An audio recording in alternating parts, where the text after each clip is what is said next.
இந்த ஒரு வழக்கை பொறுத்த வரைக்கும் சிபிஐ எந்த அளவுக்கு துல்லியமா விசாரிக்கிறாங்க அப்படின்னு சொன்னா, அந்த பாதிக்கப்பட்ட பெண்கள் கிட்ட இருந்து வாங்கக்கூடிய வாக்குமூலங்களா இருக்கட்டும், எல்லாமே ஒரு தனிப்பட்ட நீதிமன்றம் பூட்டப்பட்ட ஒரு அறையில வச்சு தான் விசாரணைகளே நடக்குது. அதே நேரம் ஆஜராக வேண்டிய குற்றவாளிகளை கூட இவங்க சிறைச்சாலையில இருந்து, அதாவது சேலம்ல தான் சிறைச்சாலை இருக்கு, அங்க இருந்து இவங்களை யாரையுமே கோர்ட்டுக்கே கூட்டிட்டு வரல.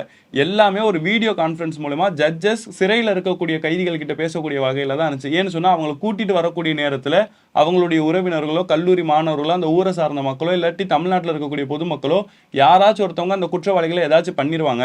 அப்படி பண்ணிட்டாங்கன்னு சொன்னா இந்த ஒரு வழக்குக்கு பின்னாடி இல்ல வேற யார் யாரெல்லாம் இருக்கிறாங்க அப்படிங்கிற விஷயம் எதுவுமே தெரியாமலே போயிடும் அப்படிங்கிறதுக்காக இறுதி தீர்ப்பு வர வரைக்கும் கூட அவங்கள ரொம்பவே பாதுகாப்பான முறையில் வச்சு தான் இந்த விசாரணை எல்லாமே நடக்குது.